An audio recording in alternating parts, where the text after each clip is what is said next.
Ya, Oke. 1, 2, 3, action. Oke, assalamualaikum warahmatullahi wabarakatuh. Waalaikumsalam warahmatullahi wabarakatuh. Selamat pagi ibu-ibu. Pagi. Aduh, ini semangat ya, walaupun puasa auranya tetap semangat ya ibu-ibu ya. Iya. Oke, ibu-ibu, perkenalkan saya Dr. Tani Astria, saya pelaksana program PTM di Puskesmas Kecamatan Tambora. Hari ini saya akan sedikit menyampaikan tentang pengukuran faktor resiko PTM. Faktor resiko PTM itu adalah penyakit tidak menular. Ibu-ibu di sini semuanya kader dari RW berapa aja? Ya. Macam-macam ya, campur ya, dari wilayah kerja Puskesmas Kecamatan Tambora ya. Oke ya Bu ya. Nah, tujuan pembelajaran hari ini kita ceritanya belajar nih Bu. Tujuannya diharapkan setelah mengikuti materi ini, para peserta ibu-ibu nih dianggap sebagai peserta mampu melaksanakan pengukuran faktor resiko PTM. Lalu setelah sesi ini, peserta juga dapat melakukan pengukuran tinggi dan berat badan. Sebenarnya nanti ada beberapa untuk pengukuran faktor resiko PTM. Selain dua, mengukur tinggi badan dan berat badan, ada mengukur lingkar perut dan IMT. Tapi khusus untuk sesi ini kita akan bahas tentang pengukuran tinggi dan berat badan saja. Oke, ini walaupun santai, tetap ada kontraknya ya Bu ya, supaya kita tetap semangat, tetap fokus. Jadi ada kontrak dalam pemberian materi ini. Jadi diharapkan ibu-ibu seluruh peserta wajib berperan aktif dalam kegiatan ini dan dilarang menggunakan HP selama kegiatan ini. Sebentar aja kok Ibu ya, 15 menit kurang lebih selesai. Nah, alat-alat yang dibutuhkan adalah alat ukur tinggi badan dan timbangan berat badan. Alat ukur tinggi badan itu dapat berupa mikrotois yang seperti ini Bu, atau pita ukur. Pita ukur itu yang seperti alat untuk mengukur baju, tahu ya Bu ya? Oke, terus kalau timbangan berat badan, ini pengukuran berat badan jarum, ada juga yang digital. Nah, saya langsung ke pengukuran tinggi badan. Pengukuran tinggi badan itu dipasang dulu alat mikrotois tadi namanya, dari jarak lantai ke arah dipaku atau seperti ini itu harus 2 meter. Lalu prosedur pengukuran tinggi badan, peserta diminta melepaskan alas kaki berupa sandal atau sepatu, atau kalau yang menggunakan topi juga dilepas. Sama satu lagi, kalau misalnya ibu-ibu yang diukur tinggi badannya, kalau tuh biasa ibu-ibu ya, sambulannya gede, tinggi, nah itu diharapkan diturunin dulu, gitu ya. Lalu pastikan alat geser berada di atas posisi atas. Ini ya Bu ya maksudnya ya. Lalu peserta diminta berdiri tegak persis di bawah alat geser. Nanti berdirinya di bawah. Posisi kepala dan bahu bagian belakang, lengan, pantat, dan tumit menempel pada dinding tempat pita meteran terpasang. Yang kelima, pandangan lurus ke depan dan tangan dalam posisi tergantung bebas. Jadi jangan pegang gitu, bebas aja ya Bu ya. Lalu gerakan alat geser sampai menyentuh bagian kepala peserta. Pastikan alat geser berada tepat di tengah kepala. Dalam keadaan ini, bagian belakang alat geser harus tetap menempel pada dinding. Jadi jangan ditarik ya Bu ya. Jangan ditarik, ukurnya harus tetap nempel di dindingnya. Lalu baca angka tinggi badan tepat pada bagian atas kepala. Pembacaan dilakukan tepat di depan angka skala pada garis merah. Yang kesembilan, apabila pengukur lebih rendah dari yang diukur, pengukur harus berdiri di atas bangku agar hasil pembacaannya benar. Lalu catat hasil pengukuran ke dalam buku monitoring faktor risiko PTM. Nah, yang gini nih Bu ya, kalau buat pasangnya mungkin diletakin dulu sampai ke bawah, biar sampai angka 0, baru dipaku atau ditempelin seperti yang saya Bu. Nah, ya beginilah kurang lebih nanti cara pengukurannya. Nanti kita akan praktekkan ya Bu ya. Pengukuran berat badan ini yang jarum dan yang sebelah kanan digital. Dua-dua boleh, tergantung di pos bidunya Ibu tersedianya yang mana. Oke, ke pengukuran berat badan. Yang perlu diperhatikan adalah letakkan alat timbangan pada lantai yang keras dan datar. Timbangannya diletakkan di lantai. Cara mengukur berat badan, peserta pos bidu yang akan ditimbang diminta membuka alas kaki dan jaket serta mengeluarkan isi kantong yang berat seperti kunci. Nah, apalagi Bu yang kira-kira harus dikeluarkan dari kantong yang berat? Handphone. Handphone. Ada lagi nggak Bu? Ikat pinggang. Apa? Ikat pinggang. Ikat pinggang mungkin kalau yang tebel ada busin yang berat mungkin sebaiknya dicopot ya Bu ya. Ada lagi? Dompet. Nah, dompet, iya, benar. Lalu pastikan timbangan pada nilai pengukuran pada angka 0. Kalau misalnya yang pada jarum, pastikan pada angka 0 dimulainya. Lalu peserta diminta naik ke alat timbangan dengan posisi kaki tepat di tengah alat timbang, tetapi tidak menutupi jendela kacanya. Lalu peserta diminta untuk tidak menunduk. Yang kelima, baca hasil saat jarum sudah tidak bergerak. Jadi tunggu diam dulu. Jangan langsung naik, ininya masih goyang-goyang udah langsung turun lagi ya. Ulangi prosedur di atas 2 kali. Boleh pasiennya disuruh naik, lihat angkanya, lalu turun. Setelah 0 naik lagi. Nanti kalau misalnya memang ada perbedaan angka, ambil rata-ratanya. Oke, itu aja. Nanti mungkin saya minta kesediaannya untuk ibu-ibu praktekin. Jadi kalau udah praktekin mungkin lebih enak ya Bu ya. Yang tersedia ibu siapa Bu? Bu Iba sama ya, yuk silakan Ibu ya. Sekarang kita mungkin ke pengukuran tinggi badan dulu ya. Oke. Saya pasien. Ya.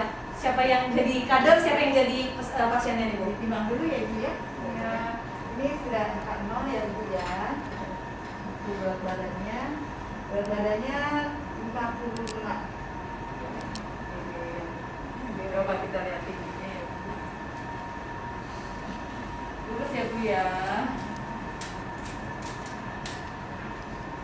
159.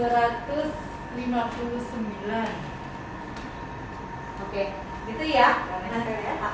Terus nanti habis itu dicatat di buku faktor risiko PTM. Nanti mungkin ada di buku yang ini ya. Nah, kurang lebih seperti itu. Kalau ibu-ibu yang lain, kira-kira sudah mengerti atau ada yang masih bingung nih? Apa gimana? Udah Bu.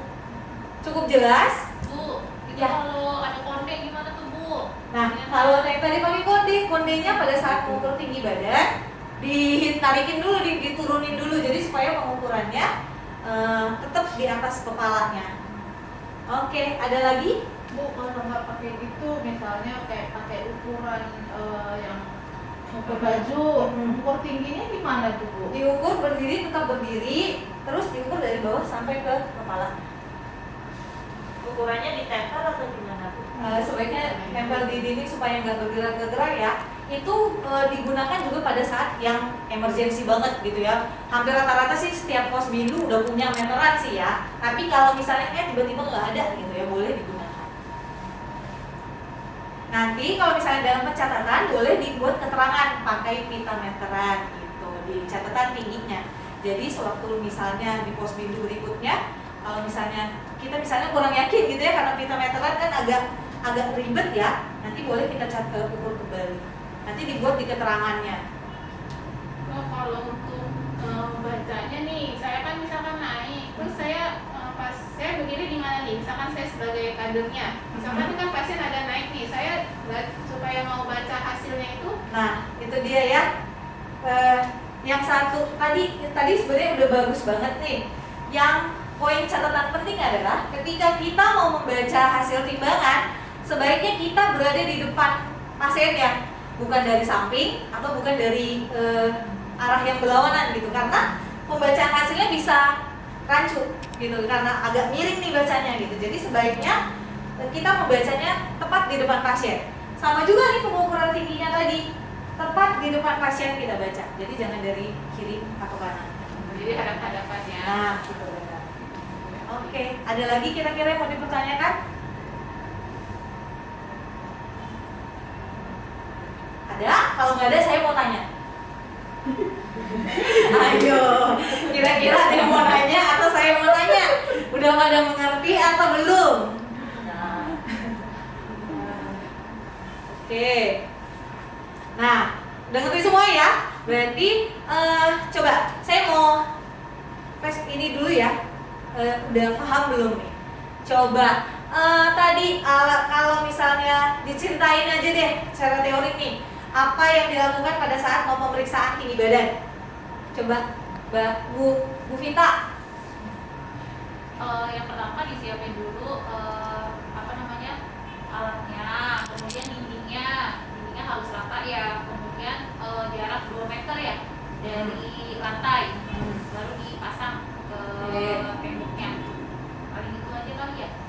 nambahin? Nanti kalau sudah dipasang, pasiennya berdirinya tegak lurus di sini ya Bu. Oke. Terus nanti posisi yang baca kayak tadi Ibu bilang di depannya, Ya. mungkin seperti itu. Oke, cukup? Nah, kalau berat badan, coba ada yang mau nambahin atau mau ulang lagi gimana caranya pengukuran berat badan? Yuk, sekarang silakan Bu Nita. Yang pertama kita siapin dulu alat timbangannya, kita pasin dulu di angka jarumnya itu di 0. Lalu pesertanya, pasiennya suruh naik tapi dengan melepaskan alas kaki. Kita melihatnya di depan, pasiennya kita minta untuk berdiri tegak, pandangannya ke depan. Kita melihat angkanya juga dari depan pasien biar kelihatan lebih jelas jarumnya. Oke.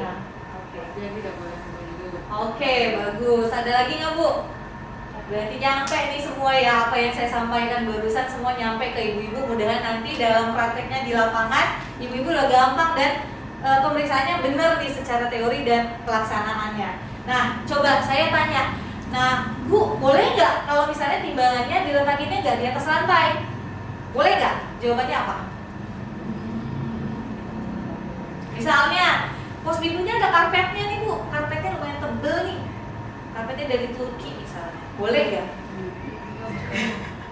Pos bidunya keren, jadi ada karpetnya dari Turki, jadi tebel dan ini. Boleh nggak nih kira-kira timbangannya berada di atas karpet yang tebel?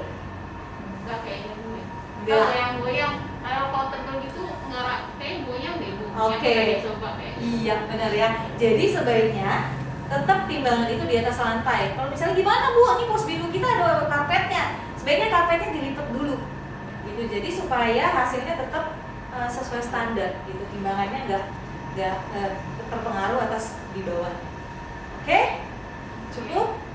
Ada lagi yang kira-kira yang mau ditanyakan? Cukup ya?